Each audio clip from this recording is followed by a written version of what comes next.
Welcome to Artists at Work, Diablo IV.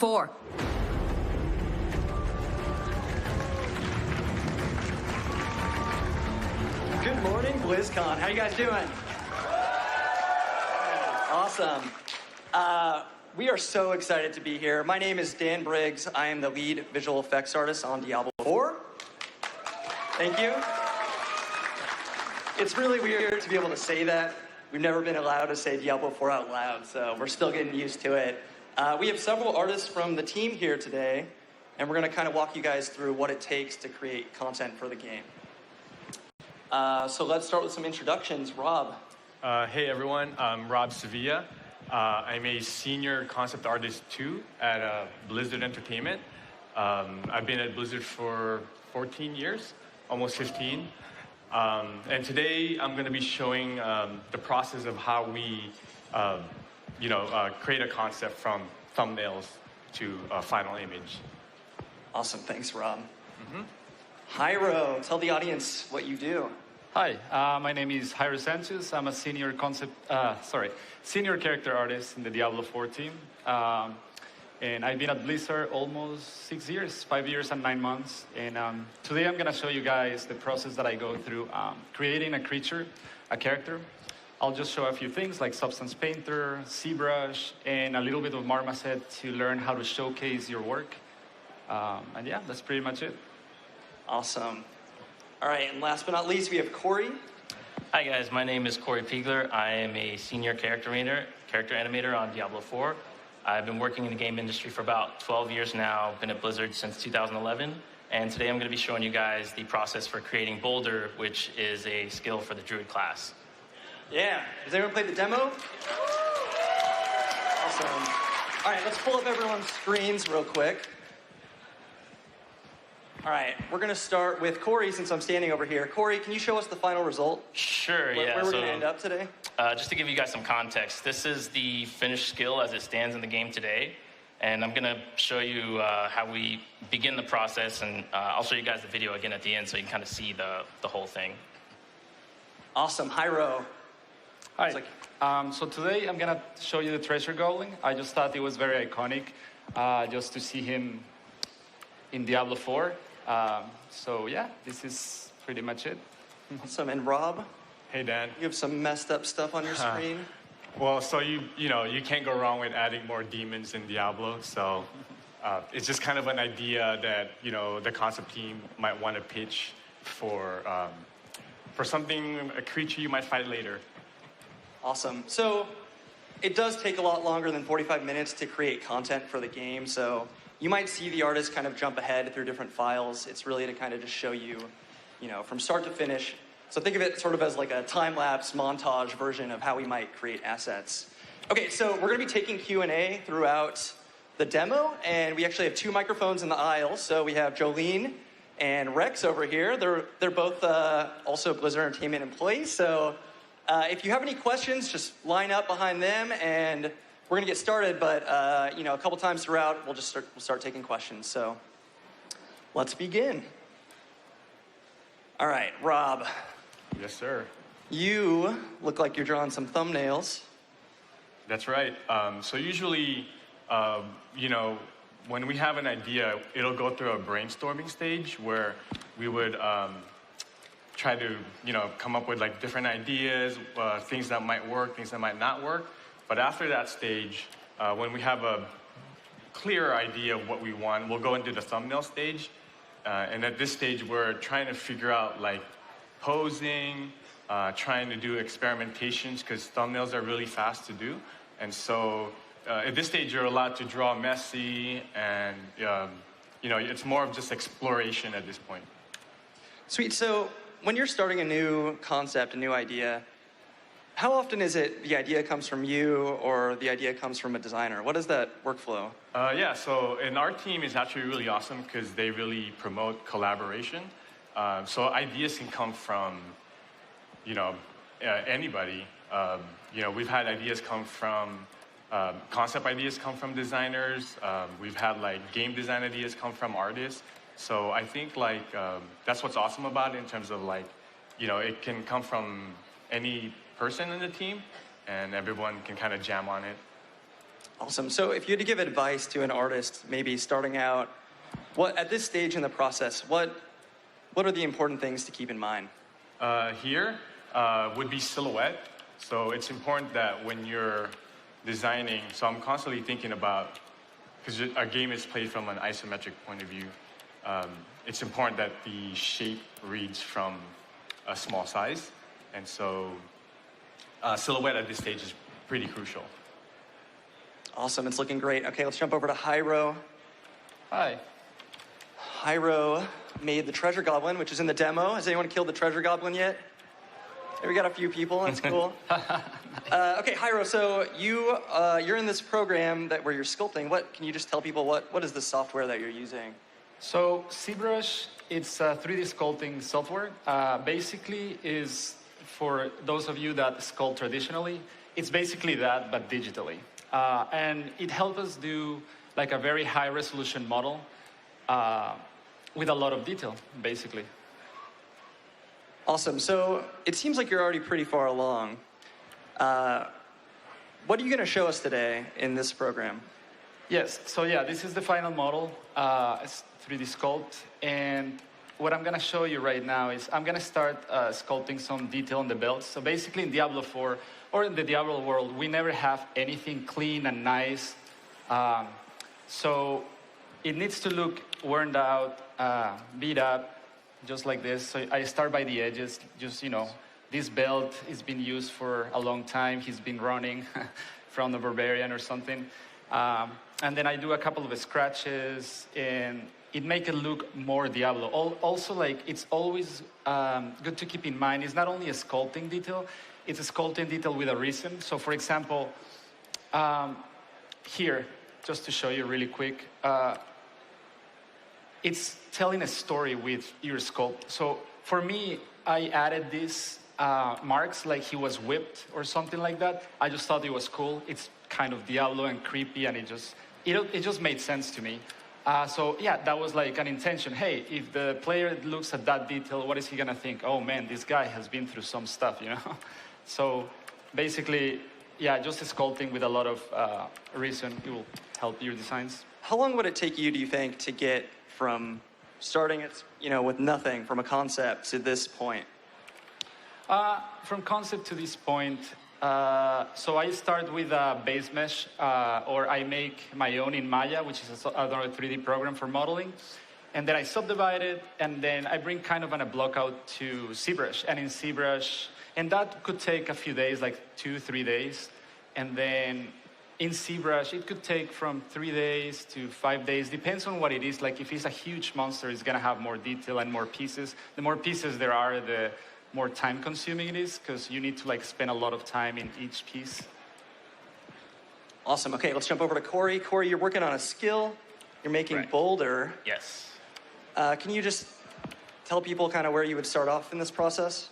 So in the very beginning, I probably will sit down with some of the other disciplines like design, programming, engineering, VFX, and we kind of figure out what the skill needs to accomplish in game.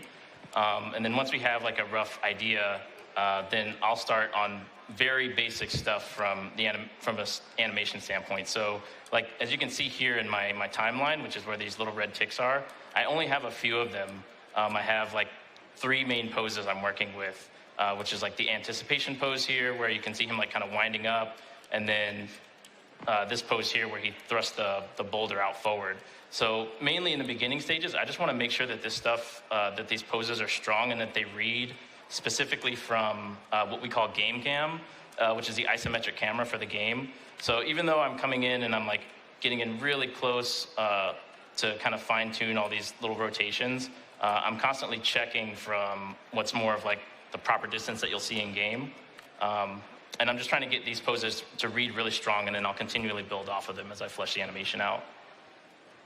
Awesome. So you mentioned the timeline. For people who may not be familiar with that, can you just explain like the basics of this and kind of how it works? Correct. So in Maya, in our game engine, like 30 frames equals 1 second. So you can see in my timeline, it starts here at 0. This is 30, and then I have 60 out here. So this whole animation in this blockout state takes like 2 seconds. And so I'll use that to kind of time like, how fast does the skill need to be. The designers will give me maybe a rough estimate of what they want, and then I'll use that as a starting off point, but we can like adjust this as need be. Like I can slide this to make it whatever length I need. So what's the benefit to working in stepped animation? Why not just make it smooth from the beginning? So the benefit for me in working with stepped animation is a process by which, like you see if I slide my, my cursor here from 0 all the way to frame like 10, 12, nothing changes. It's as if the drawing or the pose is static the whole time. And what it means is I'm not dealing with Maya like making in between frames for me. And so I can control exactly like when things change. And basically this process, working this way, allows me to get a kind of a blocked out animation into the engine early. I can hand that off to designers and they can start iterating. So they're not basically waiting on me to have like a completely fully polished animation for them to start testing stuff in game. Awesome. All right, let's take a question. We have a guy over here. So, because this is the 4th iteration of Diablo, I'm wondering how you carry forward tradition in the art, but still have new things pop out in your work. Sure. Rob, you want to take that one? Yeah, that's actually a great question. So we, the concept team and the actual Diablo team has pillars that we go by, and one of them is Return to Darkness. And so, like, part of that in terms of Return to Darkness is making sure that we, embrace the legacy of like what Diablo 2 was. And so, for us, it's important that we do touch upon like familiar ideas and familiar shapes, but we can kind of add our own kind of like updated interpretation to it. Awesome. Hyro and Corey, do you guys have anything to add? What does Sure. Return to Darkness mean to you? So Return to Darkness for me is, people were asking for Diablo 2 for a long time. And even though Diablo 3 was awesome, we wanted to make sure this time we will do it even darker. So I have a little image to explain what I mean. So here you go. This is the treasure gobbling of different games that we have. We have here the treasure gobbling of D3, Heroes of the Storm, World of Warcraft, more Diablo 3, and then Diablo 4. So as you can see, any of these designs, you can tell what it is. It's a treasure gobbling, right? But it has different styles, but we always respect the main design, because that's like what makes it the treasure gobbling. Awesome. Let's jump to the next question. We have someone over here. For the concept art, do you usually work off of mood boards and the design docs when you're doing the thumbnail sketches? Yes, that's actually something that, like I mentioned earlier when we were doing the brainstorm, we usually do a ton of research and kind of preparation work where we grab reference. So that's really important to have. You have a question over here? Hey there. So when you're designing animation or a skill, in this case, what's your thought process that you go through in order to keep that animation unique in comparison to other skills or other animations that might already be in the game or that you've already designed? So for Boulder specifically, this is a returning skill from D2. So we wanted to kind of keep the essence of what makes it Boulder, but kind of reimagine it for, the new game for Diablo 4. We have a newly designed druid, and we want to kind of make that all fit together. There's a couple different knobs we can turn as far as like separating out how one skill looks versus another. Some of it might even be, for example, like the arc of a sword swing or something. Like maybe for one skill it's more vertical and down, and for another skill you might make it more like horizontally, laterally. Not something I have specifically here for the druid in this case, but there's a bunch of different things we do in terms of like which poses are we hitting to sell the skill. So this pose right here, like you'll see this for Boulder and it tells you immediately that that's that skill. Like we probably wouldn't use a similar pose for something different. So yeah, that's kind of how we would try to lock it down, like in terms of making it clear. Awesome. Okay, we're gonna jump back to Rob. So Rob, Yes, sir. You moved on from your thumbnail, it looks like. You're Yes. kind of in the second phase here. You picked a thumbnail. Where do you go from here? Okay, so usually after we have a thumbnail that I like, and I do like a cleaner line work on top, and it's very loose because I'm gonna paint over it anyway. So now I'm just basically blocking in basic colors. So it's just super flat, swatches of color, just so I know what my color scheme will be. Awesome, it's looking great. So how often, in this stage are you iterating and changing the idea? Like, are you pretty locked into your line drawing, or, how often does this change? There's definitely room for iteration, and that's something that we definitely do a lot in the concept team. We're constantly iterating, and sometimes it's one of those where even once it gets through to modeling, we'll get some feedback with the character artists like Hyro, and they would say like, hey, this needs to be clear, and so we'll go back and in the concept stage and maybe add like a side drawing of kind of clarifying like a certain shape or whatever it is that needs clarification. But yeah, I mean, there's definitely a lot of going back and forth. So I would never consider concept to be a final stage. It's just to share. It's literally just to take an idea, and that was kind of abstract to begin with, and you're making it into a visual idea. Awesome. So it looks like you're focusing on color primarily right now. Are there Yes. other things you're considering as you're going through the stage? Yeah, so I think it's important to notice too that it's not just a color decision, but I'm making sure that I have my lights and darks established as well. So let me fill this in real quick. So when you see this character, the play of light and dark, like his dark helmet, light fleshy colored, pale skin, should create a nice contrast with each other, and they should make it easily readable from game cam. So yeah, you'll hear us mention this a lot. We talk about game cam. We really want things to be readable. So I think it actually is very meaningful for pretty much every art discipline. Okay, let's jump over to Hyro again. Hyro, what have you been up to since I last talked to you? Well, basically, I can show you. So let's say I started with this, very clean, the one that we said no for Diablo. And now, as you can see, I added some details. So now it kind of relates to the other builds, like this one, for example. It's like, oh, okay, this one is worn off as well. So now I just made it more Diablo. One thing to keep in mind at Blizzard, we look at good reference, real reference, art reference, but even if the game looks more realistic, it's important to know that we like to have our Blizzard style. The little Blizzard touch, the last 10% that makes it Blizzard, that's a very, very important for us. And it applies for concept art, animation, everything. So where you're at right now, this model looks super detailed. Is this the same mesh that goes into the game? So it's actually not game engines where you build a game. Basically, they can't render so much polys. We are always on a budget.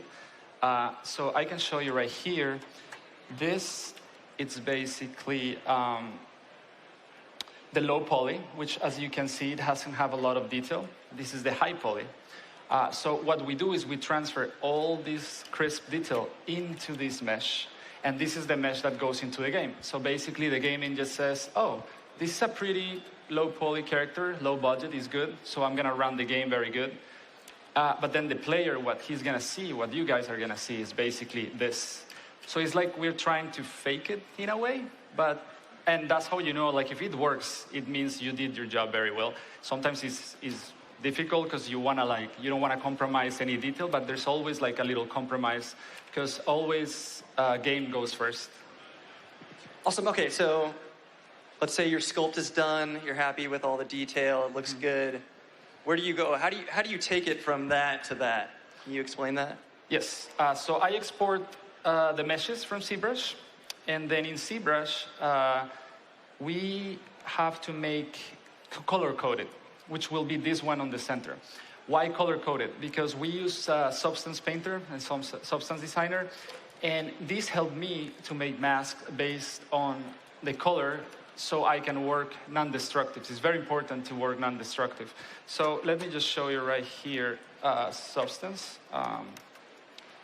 So this is Substance Painter with texture here. I import the models here, the high poly and the low poly, and then we call it baking. Not like baking a cake, but basically creating the textures. That's our way of saying, that's why we say baking. So this is the low poly, and as you can see, it looks almost like the one in ZBrush, but this is actually what we put into the game. And So yeah, this is the low poly mesh. It looks like it has all the detail because Hyro baked his textures onto this thing. Can you show us the flattened view of your model? oh, sure. So this is a texture. Can you explain, like, how does this work? What is this? What are we looking at here? So basically, these are the UVs. Basically, think about it as I have a 3D model, but I need to unwrap it in a way. So I unwrap the face, as you can see right here, and the chest, the skirt, the arms, and this is the way like we set it up before going into the game. So the game, when we make the textures, everything is gonna be in the same place, and it's easier to paint for us to do it like this way. And then you can jump back and forth between 3D and 2D in a way. Right, so yeah, this texture is faking all that detail from his sculpt. Hyro, we're gonna come back to you. Corey, what have you been up to? Yeah, so at this stage in the animation, I've already locked down kind of my golden poses, and I'm going in and adding what are either called breakdowns or sometimes referred to as in-betweens. You can see there's more tick marks where I've set poses here to get me from, in-betweens to get me from one pose to the next. So honestly, at this stage, like, this is probably early enough to where I could hand this off to a designer and we could actually check it in-game, and it'll live like this for a while, so that they can test things, and I'll just continue to iterate on the animation on my own time. Awesome, so we all work together very often. Corey mentioned he works with design quite a bit. Corey, can you tell the audience about what we call feature teams? Yeah, so feature team is where we get kind of at least one of each of the major stakeholders from different departments. So like you would have myself, an animator, someone from VFX, maybe Dan, and an engineer to help out with every aspect of what we do individually. And we kind of all just work together to bring whatever the feature is to life. Yeah. Awesome. So you went from stepped animation to, I guess this is still stepped animation. But it seems like you've added a lot of frames. Like, what level of polish are you at this point? I'd say at this point, the animation's probably like 30% done. And yeah, like I said, the advantage there is just that you can get it into the game early so that like people aren't necessarily, you're not bottlenecking design on making certain choices. And then I can continue from like 30 to 100% with the animation over like the course of a few days or so. Awesome. And then you mentioned game cam earlier. Can you like zoom out and kind of explain what types of things you're thinking about when you're looking at your artwork from game cam? Yeah, so one of the things we're thinking about with game camera, obviously Diablo IV is an isometric game, kind of along the lines of what Rob mentioned. Silhouette has to read very strongly from isometric camera, so I'm constantly checking from up here because, like, let's say I'm down here, like directly in front of the druid, with this arm that's casting boulder, it's kind of lost here, you know, like it's inside of the silhouette of his body. So I want to make sure that it reads much clearer out here. Like you can see I have the staff kind of back here. I've got this arm thrusting out forward. And I want all that motion, the back to forth here, to be very clear. And obviously there's going to be a giant boulder that comes out in front of him too. So all of those things combined kind of just help to give you a solid understanding of exactly what's happening on screen. Awesome. Okay, we're going to take a couple more questions. Looks like Farah over here has a question. Is that Elena or Farah? I can't tell from here. Yes. So my question was about the creative process, and if you're brainstorming or looking for inspiration, is there anything unconventional that you usually use as a go-to to kind of get that inspiration? Yeah, so on our team, we often do brainstorms with the entire team.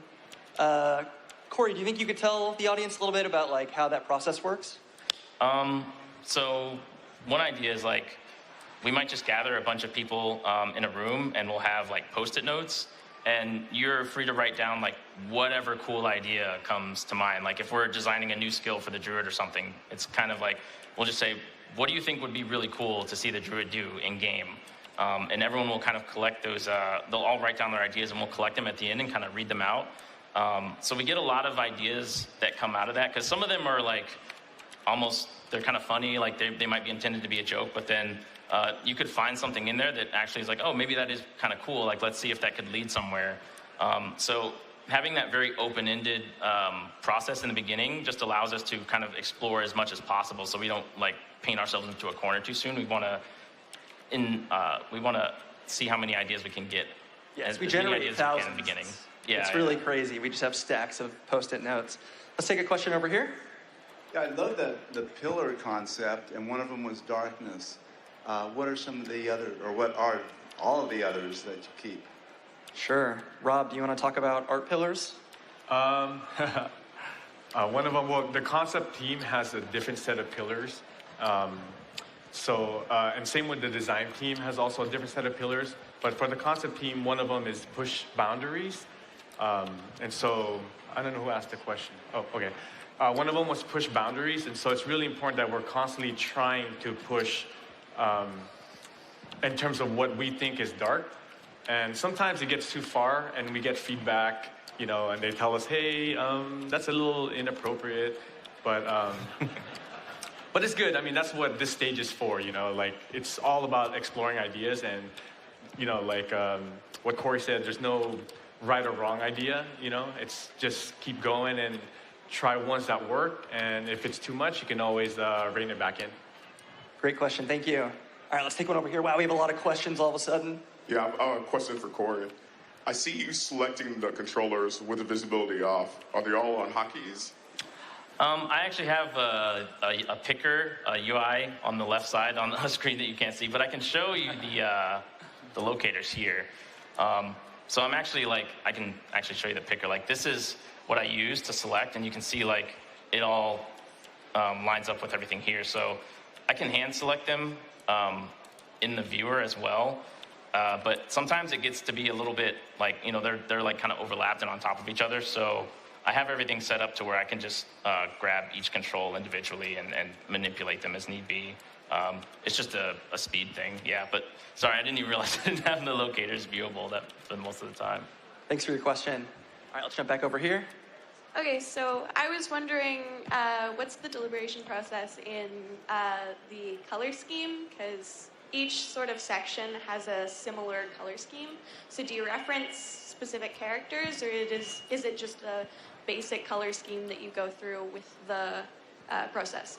Sure. Rob, do you want to take that one? Yeah, actually, the color schemes is kind of like decided by the art director, the concept lead, and also the concept team, and a lot of the designers as well.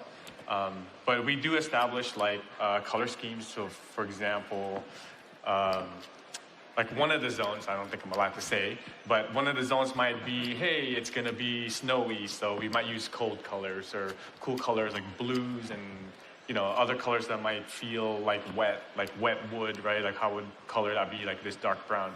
And another one might be, oh, we're doing a desert. Like what does, you know, like a dry material, and what are the colors that exist in that? Yeah, I think we want the world to feel believable, so we make monster families that fit in the zones, and we kind of think about it as a whole and then build it out from there. Yeah, I can actually show you really quick talking about that. Let me just jump in. So talking about, you know, monster families, for example. So this is a few creatures, as you can see. So basically, the main goal is, to make it look different, depends on the area, but you know, this one is the treasure goaling and these are his colors, but then if we look into the Fallens, this is the Fallen Lunatics, he explodes, it's completely different, so now you know that the Fallens are always red, and then the skeletons, for example, skeletons here, the skeleton family, you know they're not gonna be, I don't know, pink or green, like, you know, they look like this, their bones, they're very recognizable from game view. Same with this guy, same with this guy. So, and then it's all about the game camera. So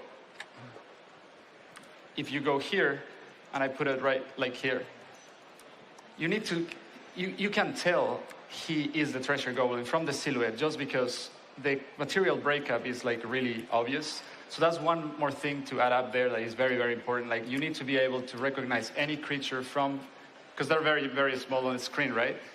So that's a good thing to, like that's one thing that we like actually like to emphasize a lot. We think about it all the time. Thank you for the question. All right, let's take another one over here. Yeah, so this is a question about the moving from a high poly count to a low poly count. Are you picking certain like regions of the character to keep higher fidelity so it looks good from far away, like detail in the face, then trading that off versus like, you know, shoe texture or something? Yeah, there's always a little sacrifice, as I said before. The most important thing is what do you see most on this character? So basically the top part, right? So that will be like, you will add maybe a little bit more resolution on the face, because if he ever has a close-up, then you will notice, right? And then there will be different type of characters. One like this is only has one texture, but another type of character could have 2 or 3 textures. I don't, you know, it depends on what it is. Depends what the character is gonna be doing in the game, how it's gonna be shown, and then that's decided later. Yeah. Is that okay? Good. Awesome. Let's take one more over here. Okay, it's a question for ZBrush. I saw you sculpted some very fine details. Yes. But in games, the character is very small. So when do you know you should stop because those details won't show anyway?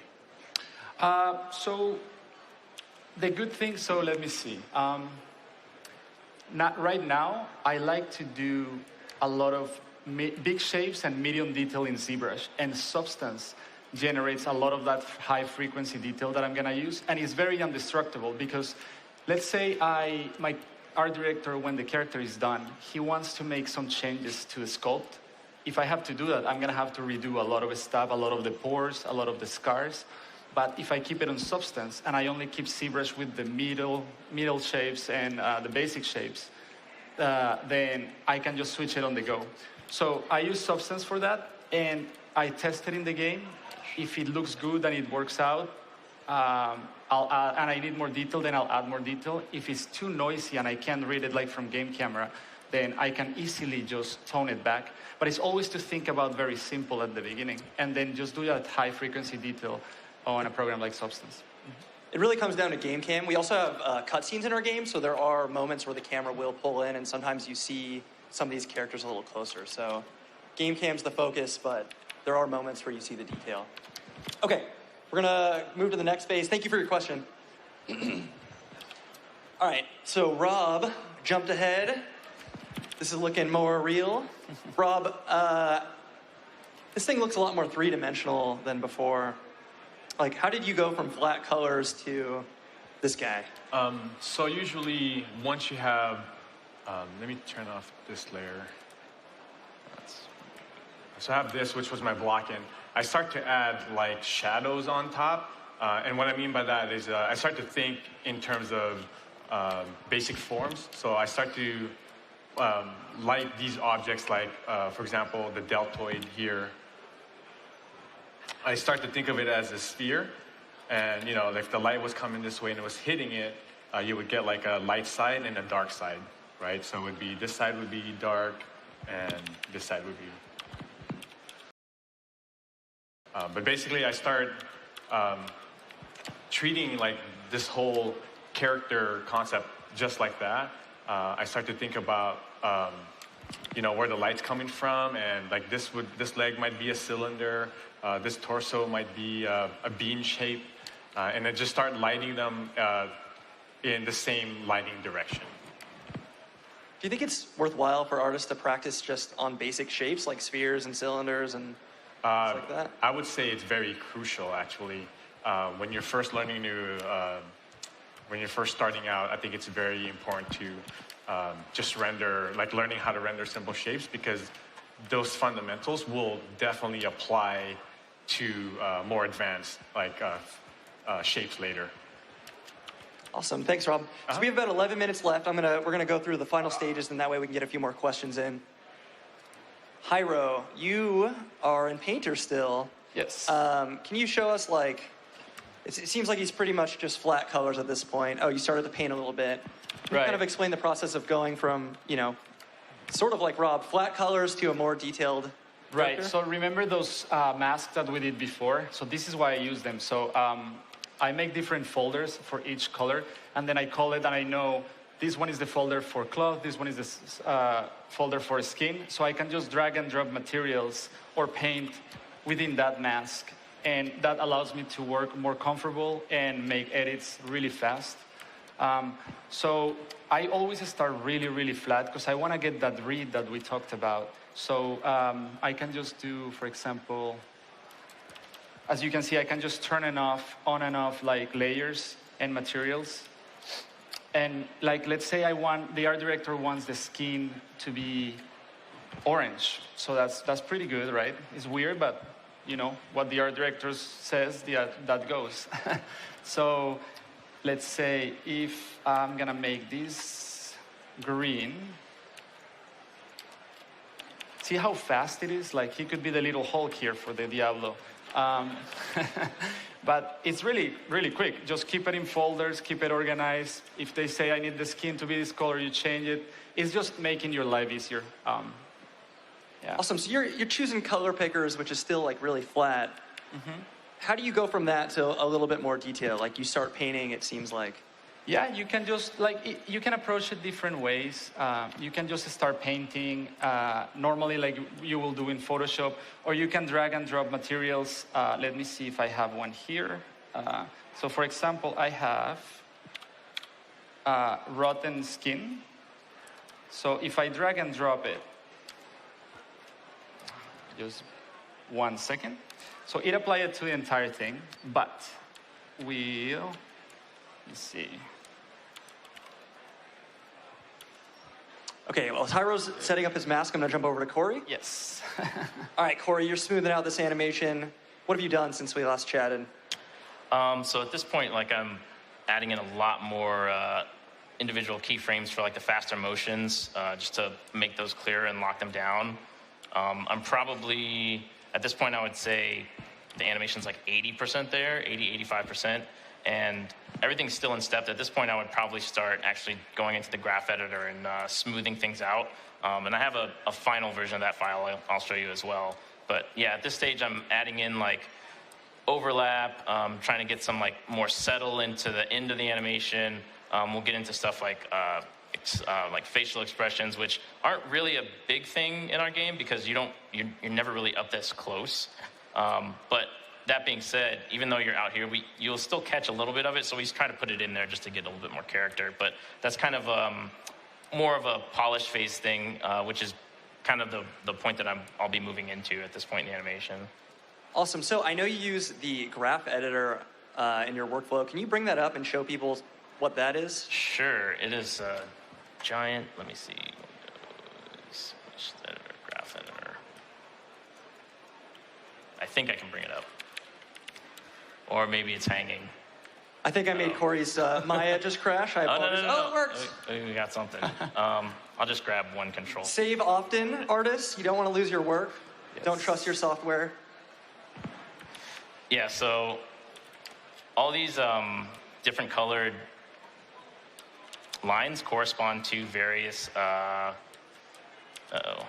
they correspond to various axes of movement. So you can see like I have, and I'll adjust this in a minute, but I have the druid's his waist control selected, and if I move it in this graph editor, you can see it corresponds to him moving up and down. So when we're going in and really trying to polish this stuff out, I'll just set it to spline so you can see this curve here. We want to smooth out things like this, where you'll see that the curve is there's a little kink in it.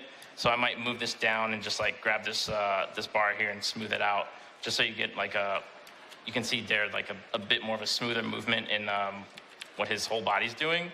So at this stage, I'm starting to move into that element of the animation to try to get it ready to basically be in the game engine, playing back at full speed. Awesome. Let's take some questions. Matter of fact, I'll move on to this So step. there is druid in Diablo, and there are also druids in Warcraft and in World of Warcraft franchise. We all know they are different, but what are the core features and difference that define Diablo druids? What makes druids in Diablo special? Sure. I have a good answer. Who wants to take that one, though? Anyone? I can start out with it and maybe go ahead. kind of take it over. So for Diablo, our druid is, we want it to be a little bit darker in tone. It's obviously going to be a bit different than like the WoW druid, for instance.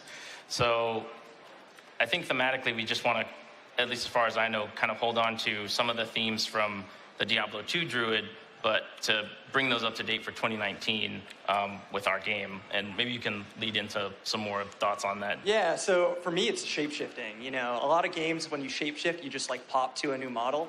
And in our game, it's like a smooth transition. You can be wearing any armor, and it kind of just works. And it's a little gruesome and awesome. And then for me, it's also like earth and storm magic, and then just being able to turn into amazing forms and kind of wreck the battlefield. Great question. Thank you. Let's take one over here.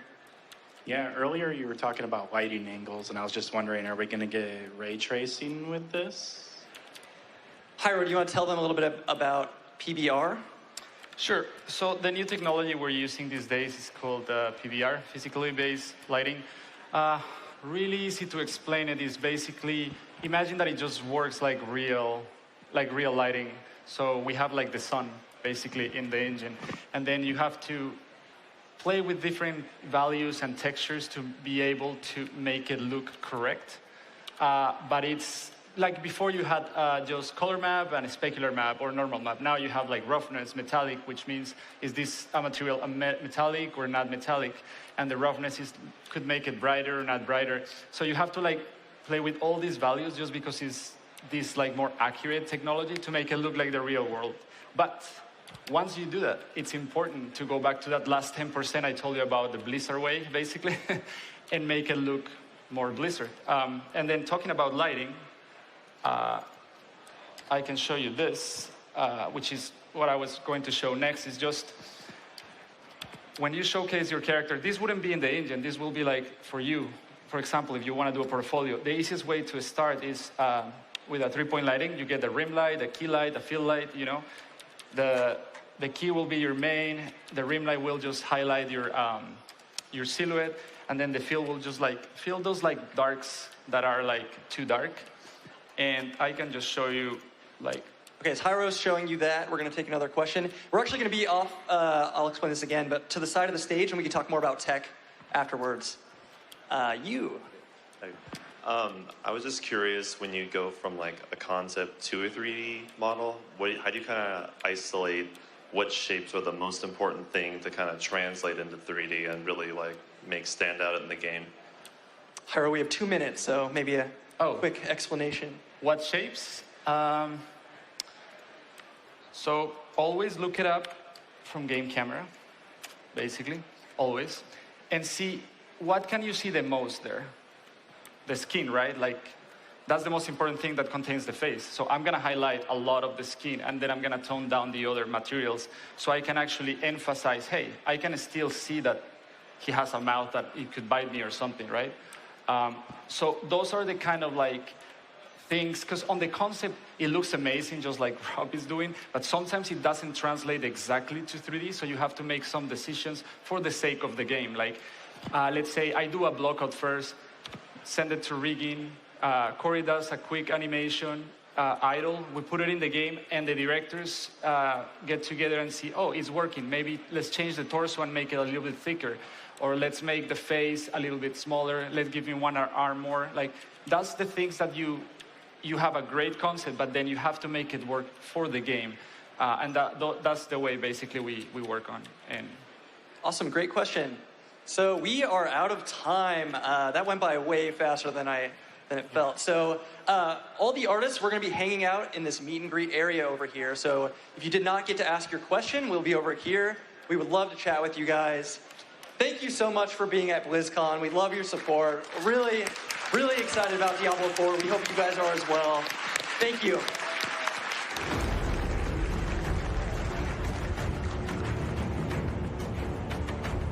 Thank you for attending Artists at Work.